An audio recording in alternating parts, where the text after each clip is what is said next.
Welcome software computer institute. जैसा कि आप देख सकते हैं, DCA first semester PC package subject में हमने data types in MS Excel 2013 के बारे में स्टडी कर लिया था।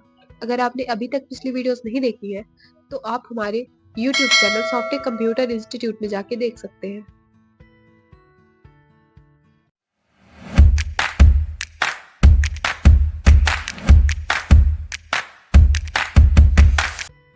हमारा आज का टॉपिक है working with cell in MS Excel 2013। इसके बारे में हम डिटेल में स्टडी करेंगे, तो चलिए स्टार्ट करते हैं। तो सबसे पहले देखेंगे working with cell in MS Excel. यदि आप एक्सेल में काम करना चाहते हैं तो उसके लिए आपको सेल का प्रयोग करना पड़ता है, क्योंकि किसी भी डाटा को इंटर करने के लिए सेल का प्रयोग किया जाता है।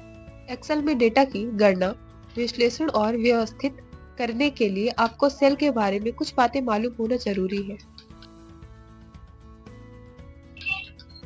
तो अब हम सेल के बारे में जानेंगे। रो और कॉलम के मिलने से सेल बनती है। एक वर्कशीट में लगभग 17 अरब सेल्स होती हैं। सेल में डाटा को लिखा जाता है। प्रत्येक सेल का एक एड्रेस होता है जिसे सेल एड्रेस कहा जाता है। यह एड्रेस कॉलम और रो के नाम से मिलकर बना होता है, जैसे A1, B10 आदि। दो सेल एड्रेस मिलकर एक रेंज एड्रेस बनाते हैं। इसमें दो या दो से अधिक सेल को आपस में मर्ज किया जा सकता है और सेल की फॉर्मेटिंग का कार्य भी किया जा सकता है। एक सेल में 255 अक्षर लिखे जा सकते हैं। एक वर्कशीट में 1,48,576 रो और 16,384 कॉलम होते हैं।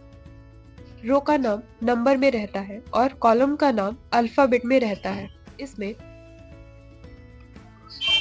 कुल सेल की संख्या निम्न होती है: 1,48,576 गुणे 16,384। एक वर्कबुक में 255 वर्कशीट होती है। इसमें जो फाइल बनती है उसका एक्सटेंशन नाम XLSX होता है। प्रत्येक वर्कशीट हजारों आयताकारों बॉक्स से बनी होती है जिन्हें सेल कहा जाता है। सेल रो और कॉलम से मिलकर बनी होती है। कॉलम्स को अक्षरों ABC द्वारा पहचाना जाता है, जबकि रोज को संख्याओं 1, 2, 3 द्वारा पहचाना जाता है। जैसा कि स्क्रीन पे आप एक्सेल शीट देख सकते हैं, उसमें आपको सेल, कॉलम और रो हाईलाइट करके दिखाया जा रहा है। प्रत्येक सेल का अपना नाम या सेल पता इसके कॉलम और रो पर आधारित होता है। इस उदाहरण में चयनित सेल कॉलम C और रो 5 पर है, इसलिए सेल का पता C5 है। सेल एड्रेस नेम बॉक्स में दिखाई देता है। आप एक ही समय में कई सेल्स का चयन कर सकते हैं। सेल का एक समूह सेल रेंज के रूप में जाना जाता है।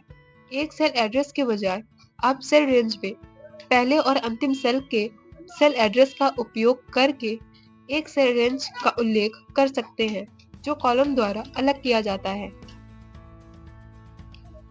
उदाहरण के लिए cell A1, A2, A3, A4 और A5 को A1, A5 के रूप में लिखा जाएगा। नीचे दी गई इमेज में दो अलग-अलग सेल श्रेणियां चयनित है: सेल रेंज A1, A8। जैसा कि इस इमेज में आप देख के समझ सकते हैं, आपको सिलेक्टेड सेल रेंज दिखाई दे रहा होगा। यदि आपकी स्प्रेडशीट में कॉलम अक्षरों के बजाय संख्याओं के साथ लेवल किए गए हैं, तो आपको एक्सेल के लिए डिफॉल्ट रेफरेंस स्टाइल को बदलने की आवश्यकता होगी।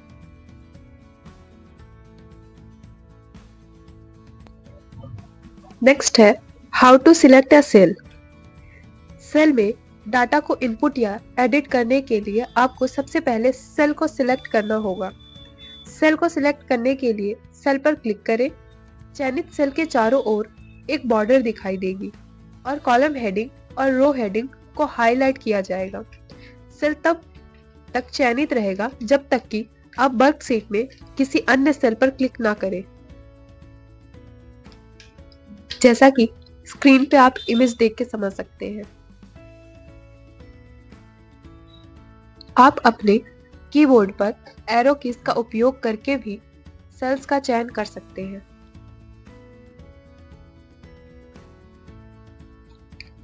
अब हम पढ़ेंगे how to select a cell range. कभी कभी आपको सेल्स का एक बड़ा समूह या सेल रेंज को सिलेक्ट करने की आवश्यकता होती है। आप माउस से क्लिक करें और माउस को दबाएं, वहां तक खींचे जहां तक आप सेल को सिलेक्ट करना चाहते हैं। आप जैसे ही माउस को छोड़ेंगे, सेल्स हाईलाइट होने लगेगी। जब तक आप वर्कशीट में किसी अन्य सेल पर क्लिक नहीं करते हैं, तब तक सेल हाईलाइट रहेगी। जैसा कि आप स्क्रीन पे देख के समझ सकते हैं, आपको सिलेक्टेड सेल हाईलाइट करके दिखाए जा रहे हैं। अब नेक्स्ट हम पढ़ेंगे सेल कंटेंट।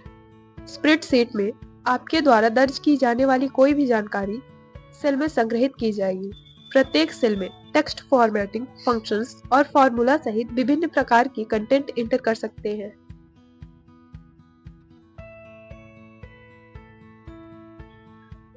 अब नेक्स्ट है टेक्स्ट। सेल्स में टेक्स्ट जैसे लेटर्स, नंबर्स एंड डेट्स हो सकती हैं। जैसा कि आप एक एक्सेल शीट में डेटा इंटर हुआ देख सकते हैं। इसमें आपको टेक्स्ट, परसेंटेज और सेल्स के बारे में दिखाया गया है।